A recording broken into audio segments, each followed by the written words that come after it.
Did you know the Great Wall of China was once dubbed the longest candy wrapper in the world? No, seriously. Picture this. An immense candy wrapper, stretching over thousands of miles, so long that you'd probably get tired and need a rest before you even get to the sweet stuff. But let's not get carried away. The Great Wall is not an actual candy wrapper, although it might have helped sweeten the deal with those pesky invaders. You see, contrary to popular belief, the wall was not built to keep out the Mongols, or to serve as a massive no trespassing sign. It was actually a symbol of unity and power. Imagine the emperor waving his hands around and saying, "Look at this, folks. We built this. We're strong, we're united, and we've got a wall so long that you could walk your dog along it for a lifetime and still not reach the end." Now that's what I call a power move. And speaking of length, did you know that the Great Wall is over 13,000 miles long? That's like wrapping a candy wrapper around the earth, half a time. But hey, who's counting? And let's not forget about the time it took to build this behemoth. We're talking about centuries here, folks. Centuries of back-breaking labor, centuries of moving bricks, centuries of... well, you get the picture. But, despite all the hardship, despite the long, grueling years of construction, the Great Wall stands as a testament to human perseverance and ingenuity.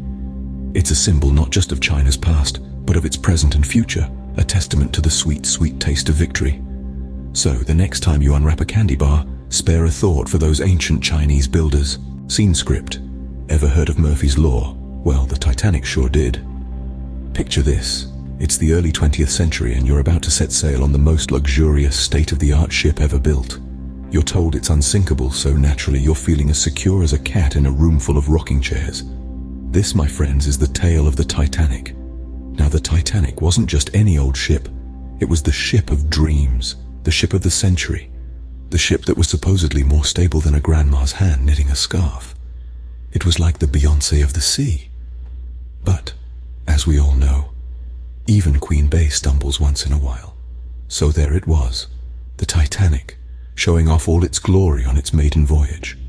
The passengers were living in the lap of luxury, sipping on champagne, nibbling on caviar, and probably discussing the latest trends in corset fashion. Little did they know, the universe was preparing to serve them a massive slice of humble pie. Now, here's where the irony kicks in. The Titanic, the unsinkable ship, hit an iceberg. You know, those gigantic chunks of ice floating around in the ocean that are pretty much the natural enemy of anything that floats. It's like Superman deciding to take a nap on a bed of kryptonite. And as we all know, the Titanic didn't just hit the iceberg. It had a full-blown, head-on collision. It was like the iceberg looked at the Titanic and said, "Oh, you're unsinkable, huh? Hold my ice cubes." Despite the heroic efforts of the crew and the band playing on as if they were in a sinking ship competition, the Titanic, the unsinkable wonder, did the unthinkable. It sank, on its maiden voyage no less. It was like the universe was saying, "Not so fast, Titanic. You're not getting off that easy." And that, my friends, is why we never say unsinkable, not even about a rubber duck. If you think your last tea party was wild, wait till you hear about the Boston Tea Party. Now let's spill the tea on the Boston Tea Party. Picture this. It's December 16th, 1773, a chilly winter evening in Boston, and a group of fed-up colonists decide to throw the mother of all tea parties. But you won't find any dainty china cups or cucumber sandwiches here. Nope, this was more of a dump 342 chests of tea into the harbor kind of party.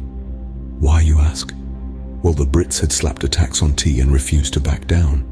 And the American colonists, they were not having it. This was the last straw, or should I say, the last tea leaf. They were tired of taxation without representation.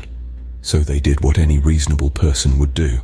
They dressed up as Mohawk warriors, boarded the ships, and made the biggest cup of tea the world has ever seen. It was the ultimate tea spill, quite literally. The Boston harbor turned into a giant teapot, with enough tea to last a lifetime. The Brits were not amused, not one bit. They loved their tea, and seeing it go to waste was a real tearjerker. But for the Americans, it was a revolutionary move, a bold statement that they wouldn't stand for the British rule anymore. The consequences?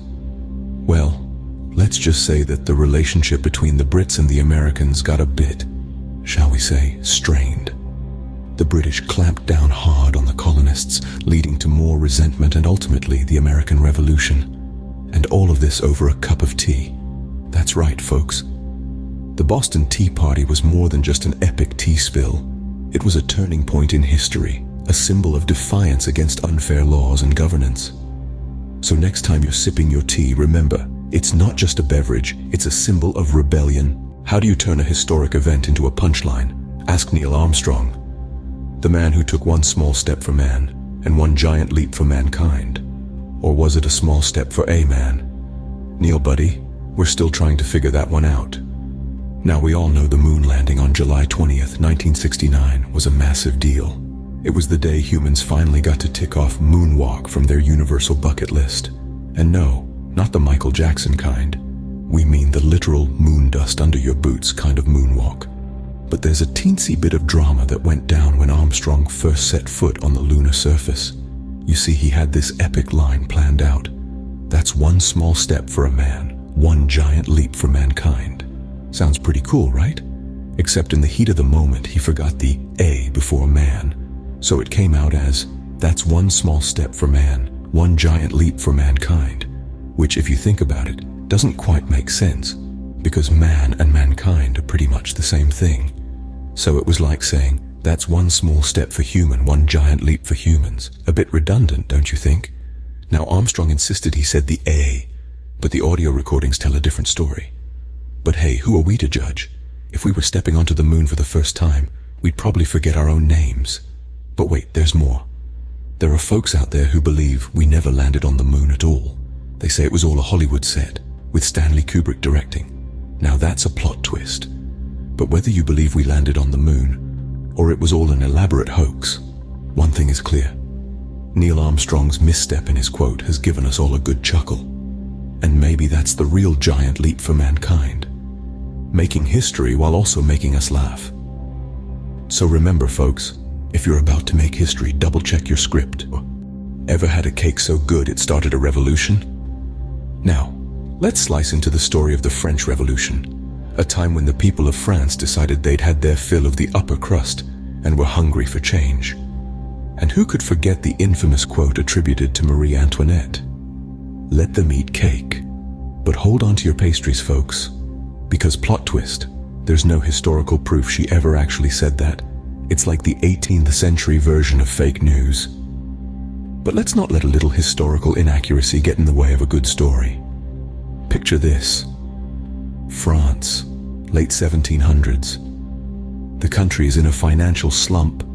The people are starving, and the monarchy is off enjoying baked goods like they're at an all-you-can-eat buffet.